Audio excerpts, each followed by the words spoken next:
Assalamualaikum warahmatullahi wabarakatuh.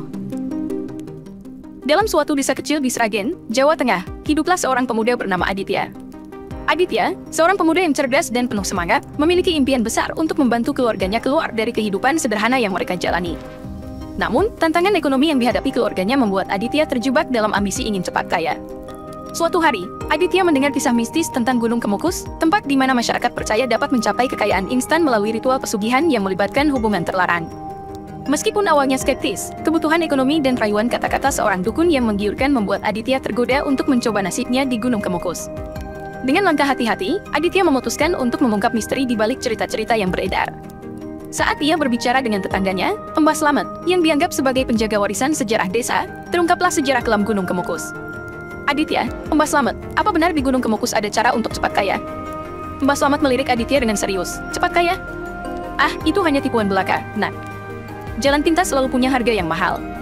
Aditya, dengan rasa penasaran, bertanya, tapi mengapa begitu banyak yang percaya? Mbah Slamet tersenyum pahit, itu karena mereka terbuai oleh kebutuhan dan ketakutan. Kisahnya bermula dari tragedi cinta Pangeran Samudro, seorang raja yang terusir dari kerajaannya. Aditya mencoba mencari sisi ringan, berkata, tragedi cinta selalu rumit, ya Mbah. Apa jadi setelah Pangeran Samudro terusir? Mbah Slamet tertawa kecil, setelah terusir, Pangeran Samudro malah membawa misteri ke Gunung Kemukus. Katanya, cintanya membawa berkah atau kutukan, tergantung sisi ceritanya. Aditya merenung sejenak, merasakan tekanan ambisi dan ketidakpastian. Namun, dia memutuskan untuk melangkah maju, mungkin saya harus mencari tahu lebih banyak. Siapa tahu, ada hikmah di balik semua ini. Bab 2, Misteri di balik makam Pangeran Samudro.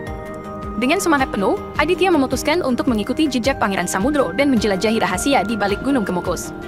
Perjalanan Aditya menuju makam Pangeran Samudro di Gunung Kemukus dipenuhi dengan ketegangan dan rasa ingin tahu.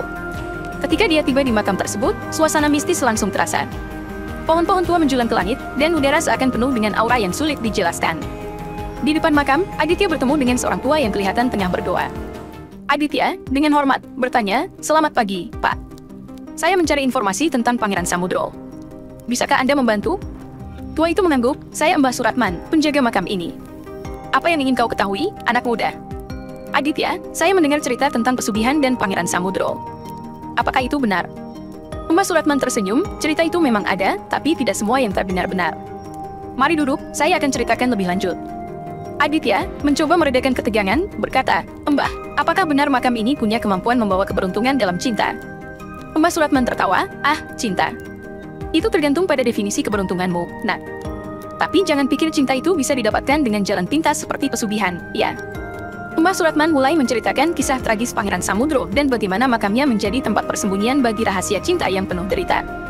Aditya mendengarkan dengan hati yang semakin penuh rasa kasihan, menyadari bahwa di balik setiap cerita ada hikmah yang mendalam. Bab 3, Ritual Pesugihan dan Dilema Aditya. Setelah mendengar kisah dari Mbah Suratman, Aditya semakin penasaran dengan ritual pesugihan yang konon dapat mengubah nasib. Namun, dalam hati, keraguan dan pertimbangan etis mulai menghampirinya.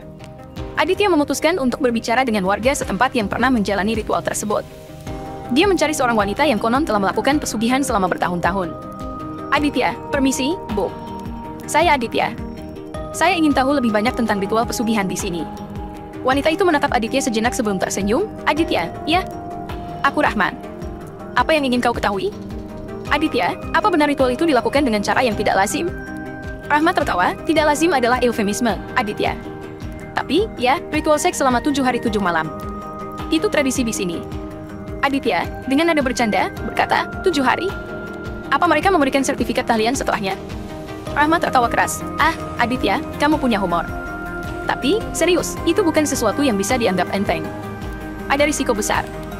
Rahma mulai menceritakan perjalanannya, bagaimana ambisinya membawanya ke Gunung Kemukus.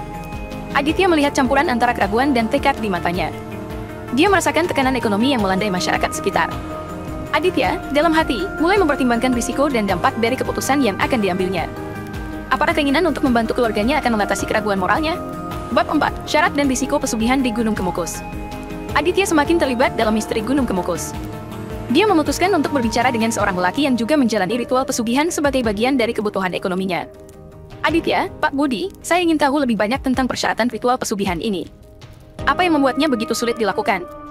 Budi, seorang lelaki parubaya dengan pandangan serius, menjawab, "Anak muda, ini bukan permainan biasa. Salah langkah, dan hidupmu bisa berubah menjadi mimpi buruk. Aditya, apa saja syarat utama yang harus dipenuhi?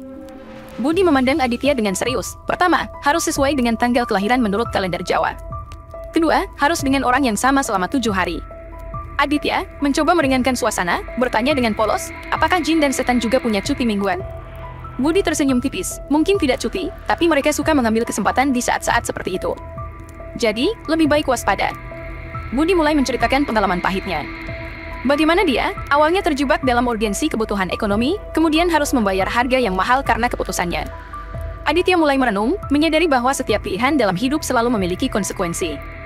Dilema moralnya semakin kuat, dan dia berada di persimpangan antara kebutuhan dan prinsip. Dalam hati, Aditya mulai mempertimbangkan risiko dan dampak dari pesugihan ini. Dia berusaha mencari jalan lain untuk membantu keluarganya tanpa harus melanggar nilai-nilai agama dan moralnya. Bab 5, Pandangan Islam dan Pertimbangan Aditya. Dalam pencarian Aditya akan hikmah di balik Gunung Kemukus, dia memutuskan untuk berbicara dengan seorang ulama setempat, Ustadz Amir, untuk mendapatkan pandangan Islam tentang praktik pesugihan yang kontroversial ini. Aditya, Ustadz Amir, saya ingin tahu bagaimana pandangan Islam terhadap ritual pesugihan di Gunung Kemukus. Ustadz Amir menjawab dengan tenang, Aditya, Islam sangat tegas terkait praktik-praktik yang bertentangan dengan ajaran agama. Pesugihan, apalagi dengan cara yang tidak senonoh, sangat dihindari. Aditya, dengan rasa bimbang, bertanya, bagaimana jika seseorang melakukan itu karena kebutuhan ekonomi yang mendesak, Ustadz? Ustadz Amir, Allah memberikan jalan keluar atas setiap kesulitan. Meminta pertolongannya melalui doa dan usaha yang halal adalah jalan yang lebih benar. Aditya mencoba memecah kekakuan, berkata, mungkin saya harus membuka klinik humor di sini sebagai alternatif pesugihan. Ustadz Amir tersenyum, itu ide yang lebih baik, Aditya. Kebaikan selalu lebih baik daripada mencari jalan pintas. Ustadz Amir mulai menjelaskan konsep takwa, dan kepercayaan bahwa rezeki yang telah ditentukan Allah akan datang pada waktunya. Aditya meresapi kata-kata bijak tersebut, mencoba merangkul pandangan agama dan mencari solusi yang sesuai dengan nilai-nilai Islam.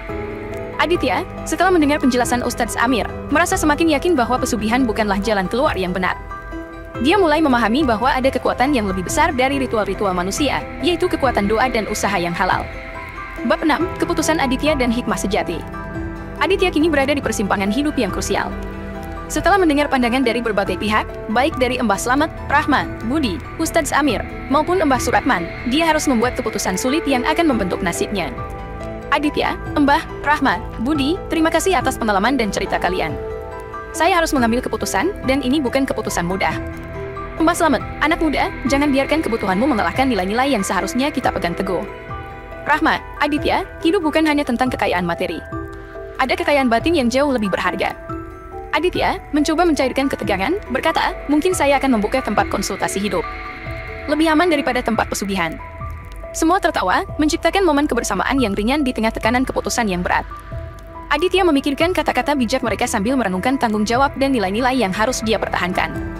Hatinya dipenuhi dengan dilema moral, tetapi juga keinginan kuat untuk membawa perubahan positif bagi keluarganya. Akhirnya, setelah pertimbangan panjang, Aditya memutuskan untuk tidak melibatkan dirinya dalam ritual pesugihan. Dia menyadari bahwa hikmah sejati dan keberkahan hidup bukanlah hasil dari jalan pintas atau praktik-praktik yang bertentangan dengan nilai-nilai agama.